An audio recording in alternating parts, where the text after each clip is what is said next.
कितना एक माँ प्यार करती है अपने बेटे से मालूम है? जो बेटे के रोने पर रोए वो माँ, जो बेटे के सोने पर सोए वो माँ, नींद की मिठास में गुम हो बच्चा तड़प जाए तो माँ नींद को झटक दे, रोते हुए बच्चे को अपने कलेजे से लगाकर अपना सफेद खून पिला पिला कर फिर सुला दे। हम गंदगियां देखकर ठहर नहीं पाते, वो रात रात भर उठाती रहती है।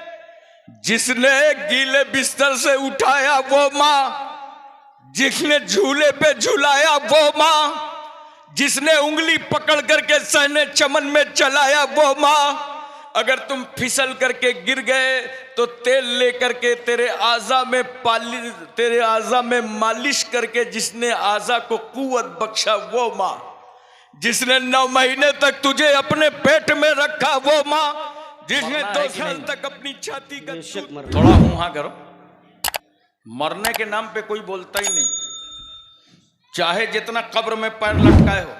अगर पूछो बाबा मरना है क्या, तो लाठी ढूंढेगा कौन आ गया मरने की बात करने वाला, जबकि इतना कंफर्म टिकट है, बस डेट नहीं मालूम।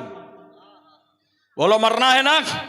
जी जी। याद करो, जब हमारा तुम्हारा लाशा हमारे ही आंगन में रखा होगा, समाज रो रहा होगा, खानदान आंसू बहा रहा होगा, कितनी देर आंसू बहेंगे? कभी गौर किया? 2-4-6 घंटे लोग रोएंगे। अरे अपने हकीकत पर कभी तवज्जो करते हो? 2-4-6 घंटे रोएंगे और लोग आंसू बहाएंगे। हमारे साथ सबसे बड़ा काम क्या होगा? हमारे ही आंगन में हमारे घर वाले नाम बदल देंगे। क्या बात है, वही नाम बदल जाएगा। अब तक लोग कहते थे अब्दुल्ला, अब्दुर्रहमान, अब्दुस्सलाम, अब लोग कह रहे हैं मिट्टी रखी है, जनाजा रखा है, मैयत रखी है। हाय हमारी हकीकत क्या है? हमारा नाम तो घर ही में बदल गया। किस बात का घमंड था तुझे? किस बात का गुरूर था तुझे? किस बात का तकब्बुर था तुझे? तेरे नाम, तेरे घर वालों ने तेरा नाम घर ही में बदल डाला। 5-6 घंटे आंसू बहेंगे।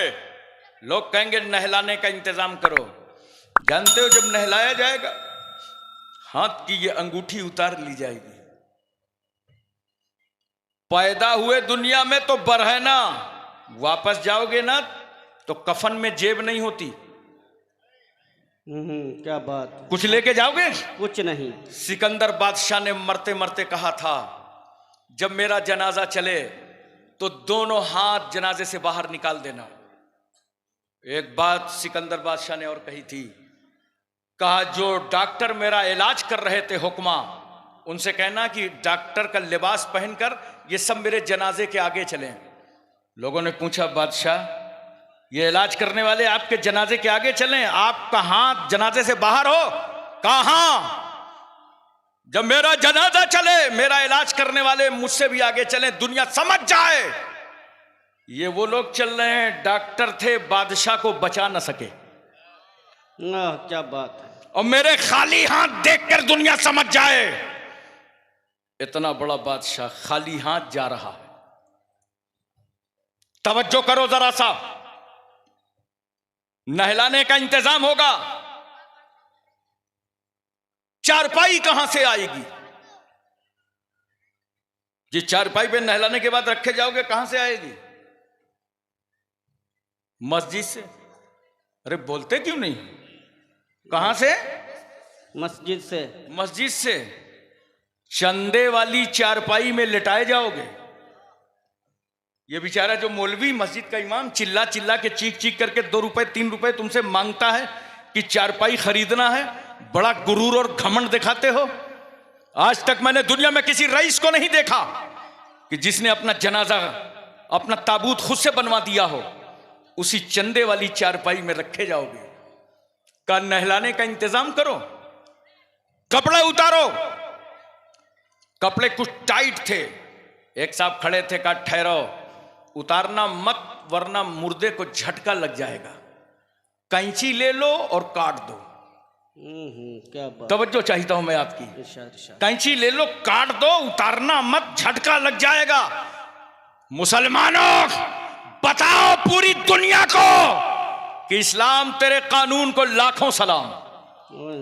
अरे जो इस्लाम एक मुर्दे को तकलीफ ना देता हो, वो इस्लाम किसी जिंदे को क्या तकलीफ देगा। वाह वाह, क्या बात है, क्या बात।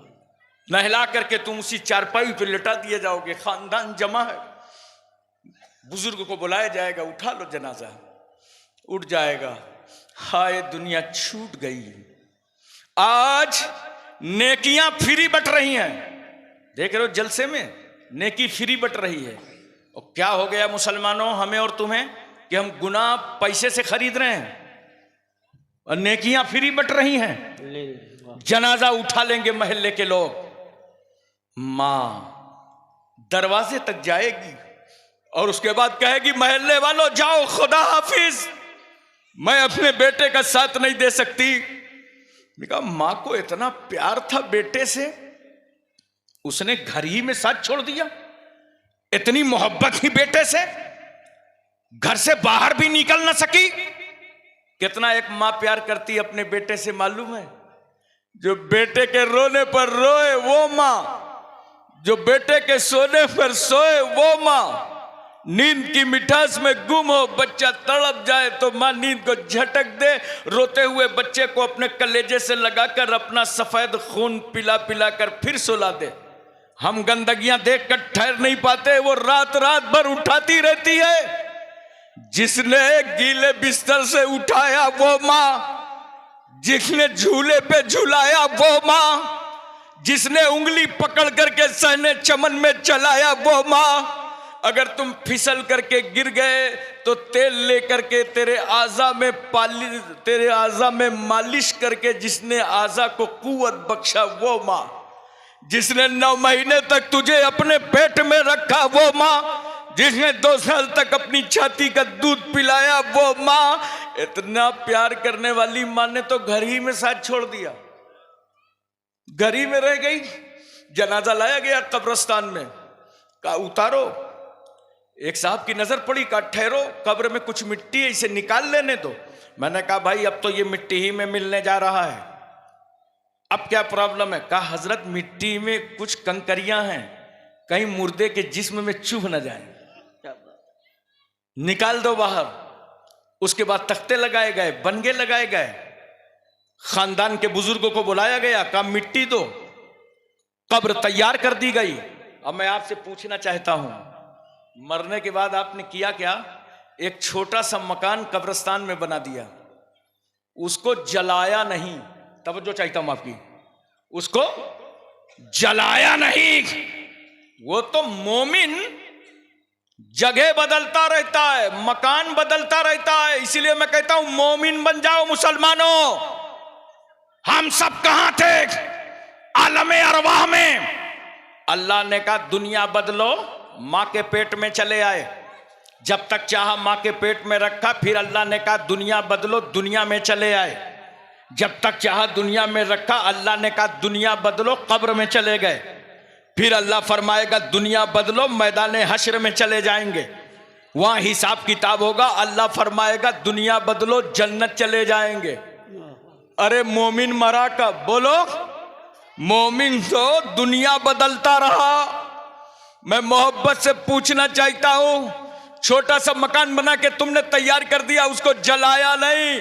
अरे पूरी दुनिया को समझाओ, सुंदरवाड़ी वालों, बता दो अमेरिका को, दिलो दिमाग में उतार दो इस्राइल के, बर्तानिया को समझा दो, भारत की जमहूरियत के माथे पर जबर का टीका लगाने वालों को अच्छी तरह समझा दो कि इस्लाम को आतंक के साथ मत जोड़ो। अरे जो इस्लाम एक मुर्दे को जलाना पसंद ना करे, वो इस्लाम जिंदे को तकलीफ देना कैसे पसंद करेगा। नारे नारे रिसालत, मसलके आला हजरत, मजहबे इस्लाम, अल्लामा हाशिम कानपुरी साहिब किबला, नारे तकबीर। एक बात और बताओ मुसलमानों, बोलो, पूरी तवज्जो है ना। बोलो जोर से बोलो, जहन हाजिर है? आप सब हाजिर है, सुन रहे हैं, हाजिर। मैं खुद समझ रहा हूं, बहुत प्यार से आप सुन रहे हैं, बहुत ज्यादा आपको दाद देने की जरूरत नहीं है, लेकिन पूरी दिलचस्पी और तवज्जो रखिएगा। कब्र तैयार हो गई, खानदान पलटने लगा, कोई कब्रस्तान में रुका? कोई नहीं। बोलो, कोई नहीं रुकता। जबकि सुन लो खानदान के बच्चों, जब बाप का और दादा का इंतकाल हो जाए तो मिट्टी देने के बाद थोड़ी देर कब्रिस्तान में ठहरा करो और वहां तस्बीह पढ़ा करो।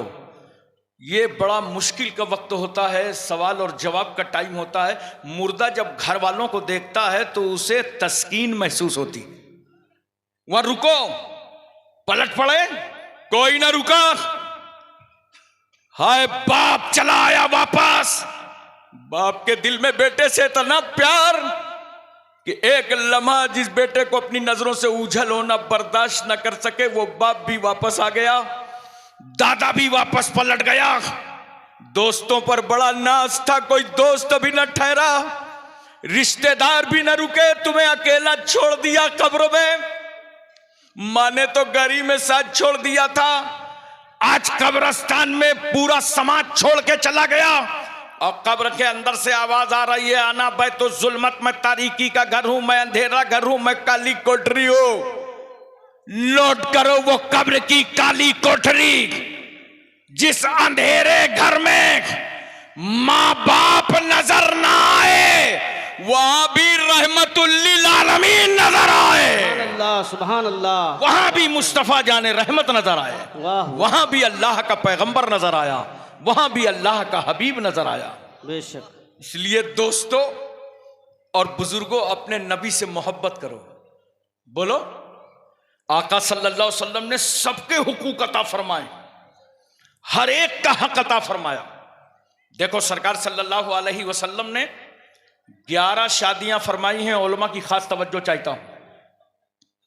ये अज़वाजे मुतहरात हजरत है खदीजतुल कुबरा, हजरत आयशा सिद्दीका, हजरत सौदा, हजरत उम्मे सलमा, हजरत उम्मे हबीबा, हजरत हफ्सा, हजरत ज़ैनब, ज़ैनब बिनते खजीमा, हजरत मैमूना, हजरत जुवैरिया, हजरत सफिया। ये 11 बीवियां हैं रसूल सल्लल्लाहु अलैहि वसल्लम की। मैं उलमा की अब यहां पर खास तवज्जो चाहता हूं, ज़हन हाजिर करो। मेरे रसूल ने कुंवारी के साथ भी निकाह किया और मेरे रसूल ने बेवा के साथ भी निकाह किया और मेरे रसूल ने तलाक शुदा के साथ भी निकाह किया।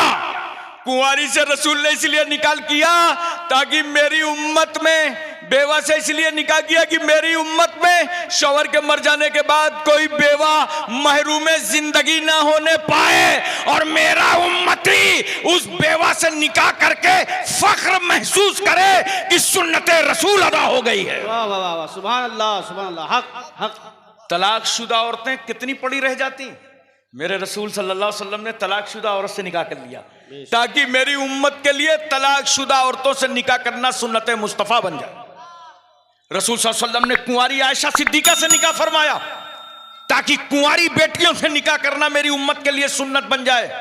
अब यहां पर एक बात और मैं अर्ज करना चाहता हूं, बहुत तवज्जो के साथ, बड़ा अहम मैसेज देने जा रहा हूं। देखो रसूल सल्लल्लाहु अलैहि वसल्लम ने जब हजरत आयशा सिद्दीका रज़ियल्लाहु ताला अन्हा से निकाह फरमाया तो इस वक्त मां आयशा की उम्र कम थी।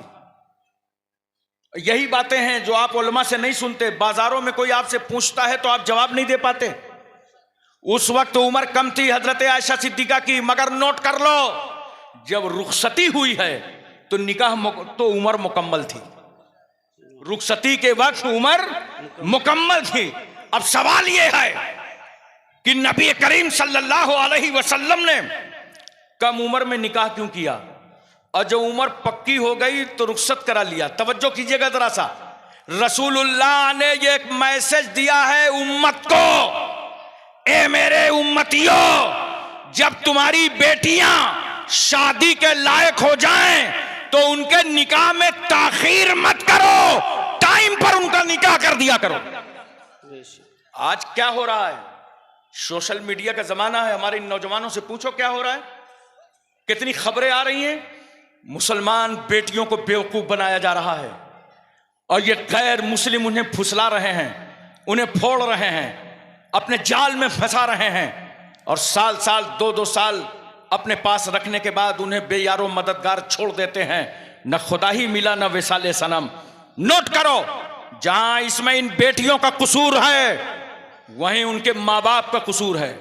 माँ बाप का कसूर यह है कि वक्त पर हर बेटी का निकाह होना चाहिए। बोलो, तवज्जो करो, जैसे उम्र हो जाए निकाह की तो उस बेटी का निकाह कर दिया करो।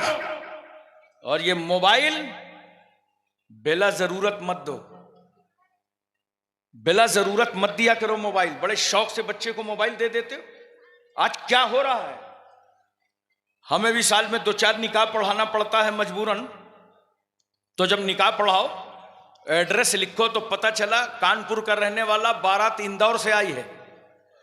तो हमने कहा यार इंदौर में तो तुम्हारा कोई रिश्ता भी नहीं है, भोपाल में कोई रिश्ता नहीं है, ये कहां मार दिया हाथ। तो आदमी हाथ जोड़ता है, कहता है हजरत चुप रहिए, इज्जत बचाए रखिए, नहीं बिरादरी के सामने यहां से नाक कट जाएगी। हम उतने में समझ जाते हैं कि ये व्हाट्सएप वाली शादी है। मुसलमानों में बताना चाहता हूं, समझाना चाहता हूं, जब से ये मोबाइल समाज में आया है गुनाहों के दरवाजे खुल गए हैं और झूठ तो आम हो गया। इतना झूठ बोलते हैं लोग मोबाइल की वजह से। अब अगर नंबर देखा, सोचा इससे मिलना नहीं है, उसने पूछा कहां हो, सुंदरबाड़ी में, तो बता दिया नहीं नहीं मैं तो अलुआबाड़ी में हूं। घर में घंटी बजी, बच्चे से कहा फोन उठाओ, बार बार दिमाग चट रहा है, कह दो पापा चार्जिंग में लगा के छोड़ गए। बच्चे ने मोबाइल उठाया, कहा हेलो, हाँ बेटा, हाँ अंकल, हाँ बेटा क्या है पापा, अरे पापा कह रहे हैं कि ये बार बार दिमाग चट रहा है, इसको बता दो कि पापा चार्जिंग में लगा के चले गए हैं। बच्चे कहां झूठ बोलते हैं, बोलो, बच्चे तो बड़े सच्चे होते हैं ना। मुसलमानों में कहना चाहता हूं, बताना चाहता हूं कि अगर अपने समाज को सुधारना है तो ये मोबाइल को दूर रखो अपने बच्चों से। बोलो, बेशक मोबाइल को दूर रखो, इस आफत को दूर रखो। जब प्रोजेक्ट निकालना हो बच्चों को, बच्चियों को, जरूरत के वक्त हाथ में मोबाइल दो, उसके बाद वो मोबाइल अपने हाथों में वापस ले लो। टाइम पर अपनी बेटियों का निकाह करो। वक्त आ जाए तो शादी के लिए बेचैन और बेकरार हो जाओ और उसका निकाह करो। और एक बात सुन लो, पैगंबर सल्लल्लाहु अलैहि वसल्लम ने हजरत आयशा सिद्दीका रज़ियल्लाहु ताला अन्हा से निकाह फरमाया तो जानते हो, जब उम्र कम होती है तो जहन बहुत अच्छा काम करता है। बोलो मोहब्बत से सुभान अल्लाह, सुभान अल्लाह, दिल लगा के बोलो सुभान अल्लाह। सुभान अल्लाह। उम्र अगर कम होगी तो दिमाग बहुत अच्छा काम करेगा। जैसे अभी आपको वो बातें याद होंगी जो 8 साल 9 साल की उम्र में वाकया हुआ होगा और जो जवानी में हुआ वो भूल गए। बचपन वाला आज भी याद है, क्योंकि उम्र कम होती है, दिमाग बड़ा मजबूत होता है। इसी वजह से तो हजरत आयशा सिद्दीका ने रसूल सल्लल्लाहु अलैहि वसल्लम से जो हदीसें रिवायत फरमाई, उनकी तादाद कितनी है सुनो मुसलमानों, 2210 हदीसें रिवायत फरमाया हजरत आयशा ने। अच्छा एक बात और सुनो, पैगंबर सल्लल्लाहु अलैहि वसल्लम ने 1,24,000 कौम बेश सहाबा किराम को पढ़ा लिखा करके तैयार कर दिया इस्लाम की तबलीग के लिए। बोलो, मुज़य्यन और मुरस्सा कर दिया। क्या सहाबा की जिंदगी थी। जानते हो ना, ये मीडिया का जमाना था, न अखबारात का जमाना था, न रसाइल का जमाना था। कुछ सहाबा जिनको असहाबे सुफ़ा कहते हैं, वो रसूल सल्लल्लाहु अलैहि वसल्लम के हुजरे के सामने मदीना तैयबा में कच्चे चबूतरे में बैठे रहते थे।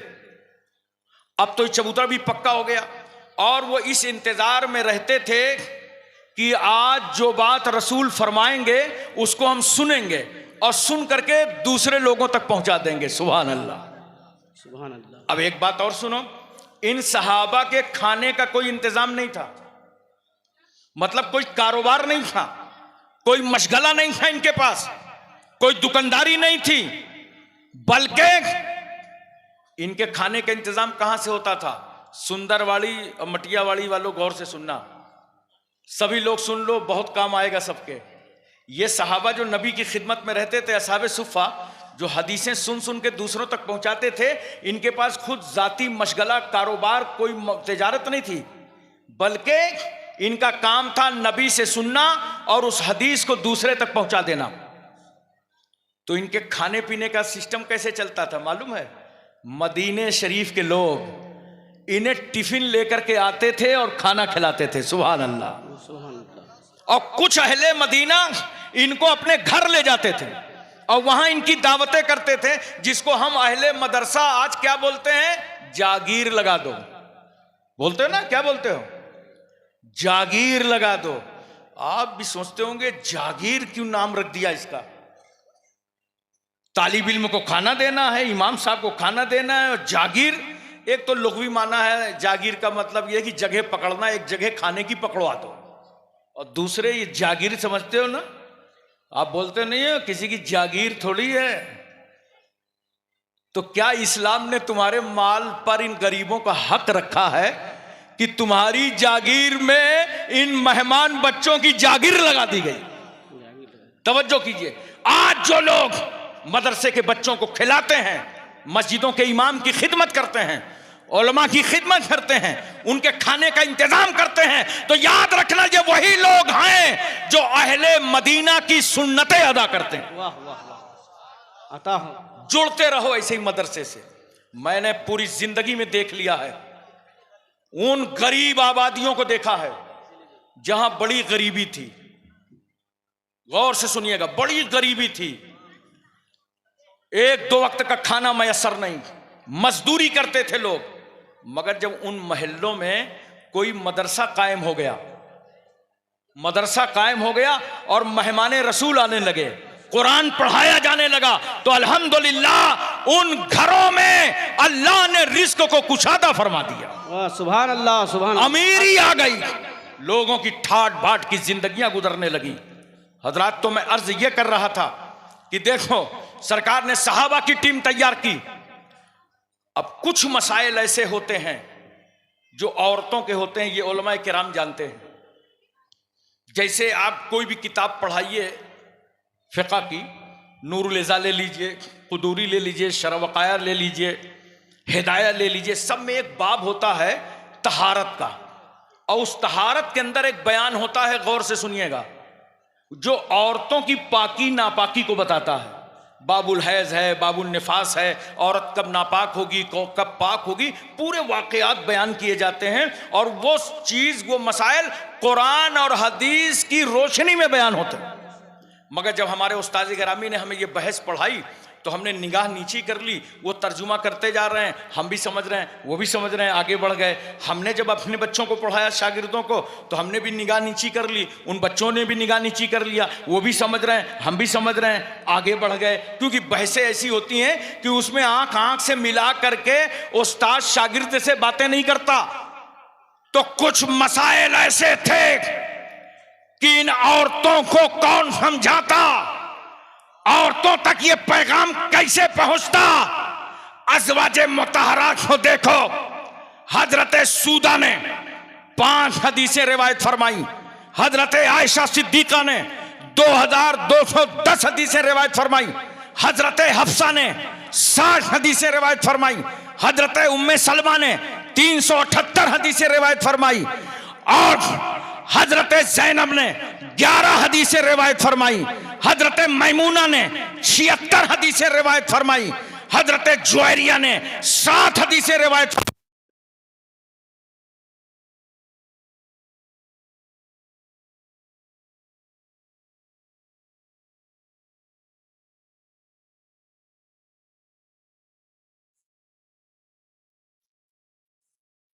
हजरत आयशा सिद्दीका रज़ियल्लाहु ताला अन्हा से इस्तिफादा किया करते थे। वो मुत्तकिया थी, आलिमा थी, मुफ्तिया थी। इसलिए मैं कहना चाहता हूं इस मकाम पर कि नौजवानों, अपने बच्चों को भी पढ़ाओ और अपनी बच्चियों को भी पढ़ाओ। तालीम बहुत जरूरी है। कितना पढ़ाओगे? आमतौर से मुसलमान बच्चे हाई स्कूल, उसके बाद इंटर, वापस चले जाते हैं। लेकिन नहीं मुसलमानों, सुनो, सिर्फ हाई स्कूल और इंटर तक नहीं, मेरा एक जुमला नोट कर लो, बहुत काम आएगा। बच्चों को इतना पढ़ाओ कि तुम्हारे बच्चे वतन की जरूरत बन जाए। वाह वाह, सुभान अल्लाह, हक है। और जब वतन की जरूरत बन जाएंगे तो सदरे जमहूरिया तुम ही बनाए जाओगे। वाह वाह, रोटी कपड़ा मकान का शौक कम कर दो, पढ़ाई का शौक बढ़ा दो। वाह वाह, बेशक बेशक। पढ़ाई का शौक बढ़ा दो, पढ़ाओ अपने बच्चों को, शौक से पढ़ाओ। बहुत सारे लोग कहते हैं, बचपन में तो आपको भी यही समझाया गया होगा कि पढ़ने लिखने से फायदा क्या है, नौकरी तो मिलेगी नहीं। अब मैं आपसे पूछना चाहता हूं, हिंदुस्तान में 140 करोड़ लोग रहते हैं और 140 करोड़ में तकरीबन 6 करोड़ लोग नौकरी करते हैं, तो क्या पूरा हिंदुस्तान नौकरी करेगा? याद रखना, नौकरी के लिए नहीं पढ़ाया जाता, बल्कि इसलिए पढ़ाया जाता है अल इल्म नूरुन, इल्म रोशनी है। वाह वाह, और जहालत अंधेरा है। वाह वाह, पढ़ाओ अपने बच्चों को, अंधेरे से निकाल करके उनको उजाले में ले आओ। वाह वाह, बेशक, सुभान अल्लाह, सुभान अल्लाह। आज ये पढ़ाई की बरकत है ना, 3 साल का कोर्स इन हाफिजों ने पूरा किया, देख लो इनकी इज्जतें बढ़ने लगी। बोलो सुभान अल्लाह, सुभान अल्लाह। हमें इज्जत बढ़ती है ना तो कपड़ा भी बढ़ जाता है। अब तक तो छोटी सी टोपी कुर्ता पैजामा में काम चल रहा था, इज्जत बढ़ी, देखो कुर्ता कितना लंबा हो गया, इज्जत बढ़ी, देखो 4 मीटर का साफा भी सर पर बन गया। पढ़ाओ अपने बच्चों को, दीनी तालीम भी दो, दुनियावी तालीम भी दो। और पढ़े लिखे लोग बैठे हुए हैं, मेरी एक बात खास तौर से समझ लें, पढ़ा तो अमेरिका भी रहा है, पढ़ा तो बरतानिया भी रहा है।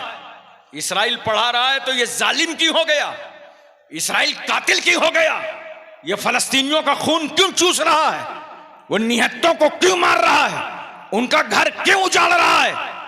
तालीम तो है, लेकिन ये नंगा नाच क्यों नाचा जा रहा है? बहुत लोगों के पास तालीम है, शराब पी जा रही है, जुआ खेला जा रहा है, अय्याशी हो रही है, आवारागर्दी हो रही है, सूद ले रहे हैं लोग। तालीम है, बहुत तालीम है, उसके बाद ये गुनाह क्यों हो रहे हैं, ये जराइम क्यों हो रहे हैं? वो इसलिए हो रहे हैं, नोट करो, कि इनके पास दुनिया का इल्म है मगर हिदायत रब्बानी का इल्म नहीं है, कुरान का इल्म नहीं है। देख, ये दुनिया का इल्म, जहां जहां तू जुल्म करेगा वहां वहां तुझे कुरान रोकता नजर आएगा। शराब पिएगा, कुरान रोकता नजर आएगा। जुआ खेलेगा, कुरान रोकता नजर आएगा। सूद खाएगा, कुरान रोकता नजर आएगा। इसलिए दुनिया की तालीम के साथ ये दीन की तालीम बहुत जरूरी है, ताकि समाज गुमराह न होने पाए और हिदायतों के रास्तों पे चलता नजर आए। वाह वाह वाह, सुभान अल्लाह, सुभान अल्लाह। मोहतरम सामीन किराम, एक लम्हे की मैं और तवज्जो चाहता हूं। बोलो, ज़हन हाजिर है ना? हाजिर है, मुकम्मल तौर पर आपका दिलो दिमाग मौजूद है? जी जी। एक बात बहुत प्यार से समझ लीजिए, कुछ लोग समझते नहीं है, बकते रहते हैं, बकवास करते रहते हैं। तभी मैं आपसे गुजारिश करता हूं कि आप इस्लाम पढ़िए, उलमा की सोहबतें इख्तियार कीजिए, इन आलिमों से प्यार कीजिए। ये मोहब्बत करने की चीज़ है, इनसे मोहब्बत कीजिए, आपको बड़ी मालूमात होगी। बाजारों में गुजर रहे लोग कहते हैं इस्लाम तलवार से फैला है, आप सुन के चले आए, अच्छा इमाम साहब मिलेंगे तो उनसे पूछ के बताएंगे। अरे भाई, वहां मुंह तोड़ जवाब दो। अगर पढ़े रहोगे और उलमा की तकरीर सुना होगा तो जवाब दे दोगे कि नादान, इस्लाम तलवार से नहीं फैला, इस्लाम तो मुस्तफा के अखलाक से फैला है। वाह वाह, सुभान अल्लाह, सुभान वरना अल्लाह। मुझे बता, जिस वक्त उमर इब्न खत्ताब ने दारे अरकम में जाकर रसूलुल्लाह के कदमों पर कलमा पढ़ा था, तो तलवार किसके हाथ में थी? बोलो। हजरत उमर तलवार लेके गए थे ना जी। और जानते हो, बहुत हंगामा मचा रहे थे उमर। अरब का एक माहौल था कि जब किसी जमात में 39 आदमी हो जाते थे तो उस बॉडी को रजिस्टर कहा जाता था। इसका रजिस्ट्रेशन हो गया 40 आदमी जब हो जाए, जिसे हम लोग रजिस्ट्रेशन कराते हैं 7 आदमी, 9 आदमी, 11 आदमी वक्फ बोर्ड में, सोसाइटी में। ऐसी अरबों के यहाँ 40 आदमी अगर किसी के साथ हो गए तो वो रजिस्टर्ड बॉडी हो जाती थी। इस्लाम फैलते फैलते जब 39 मुसलमान पूरे रुए जमीन पर। अब बताओ, जब हम पूरी दुनिया में 39 थे तब तो भाई लोगों से बर्दाश्त नहीं हो रहा था। आज तो अल्लाह का शुक्र है कि घर घर में 40। बोलो। पूरी मीटिंग कर दिया, कहां? काबे में। बड़े बड़े मक्के के नेता जमा हुए, अबू जहल जैसे भाजपाई सब आ गए। रोको इस्लाम, किसी को मुसलमान ना होने दो, कलमा ना पढ़ने दो। खुदा की रहमत मुस्कुराने लगी। मक्के वालों, तुमको क्या हो गया? मेरे महबूब के खिलाफ मेरे ही घर में? उमर इब्न खत्ताब ने तलवार निकाला, कहा अरब के सुरमा, अरब के जियालो, अरब के बहादुरों, गवाह रहना कि अब मैं किसी को मुसलमान ना होने दूंगा, किसी को कलमा ना पढ़ने दूंगा। हमारी कमजोरी का यह नतीजा कि 39 लोग दाखिले इस्लाम हो गए। अब खत्ताब का बेटा किसी को मुसलमान ना होने देगा। तलवार नियाम से बाहर निकाला और चल पड़े नबी की तरफ। उमर कहते अब हम किसी को मुसलमान ना होने देंगे। खुदा की रहमत मुस्कुरा पड़ी। उमर, तुम किसी को मुसलमान नहीं होने दोगे? चलो चलो मेरे रसूल की बारगाह चलो, अब हम तुम ही को मुसलमान करेंगे। वाह वाह, नारे तकबीर, नारे तकबीर, नारे रिसालत, नारे रिसालत। मसल के आला हजरत, मसल के आला हजरत हजरत अल्लामा हाशिम साहब क़िबला। नारे तकबीर, नारे रिसालत। उमर इब्न खत्ताब आए नबी के पास, खड़े हो गए। अब उमर की नजर नबी पर और नबी की नजर उमर पर। नबी ने मुस्कुरा के पूछा, उमर, क्या ईमान लाने की उम्र नहीं आई? ये सुनना था कि कदमे रसूल में गिरे का सरकार पढ़ा दीजिए कलमा। अब मुझे बताओ, तलवार किसके हाथ में है? उमर के हाथ में। तलवार भी लिए हैं, मुसलमान भी हो रहे हैं, तलवार भी लिए हैं, कलमा भी पढ़ रहे हैं, तलवार भी लिए हैं, गुलामी भी इख्तियार कर रहे हैं। मैंने कहा उमर बड़े गुस्से में आए थे, तुम्हारी तलवार को हुआ क्या? नबी के पास कौन सी तलवार थी? कहा मेरी तलवार तो बड़ी मजबूत और मुस्तहकम और लोहे की थी, मगर मेरी तलवार टुकड़े टुकड़े हो गई नबी के अखलाक की तलवार के सामने। वाह वाह वाह वाह, बेशक। हे लोगों, सुभान अच्छा अल्लाह, अखलाक पैदा करो, बहुत अच्छा। आपस में अच्छा अखलाक पैदा करो, मोहब्बतें पैदा करो। इंशाअल्लाह कल भी तुम फातिह आलम थे, आज भी फातिह आलम रहोगे। वाखिर दावाना अनिल हम्दुलिल्लाह।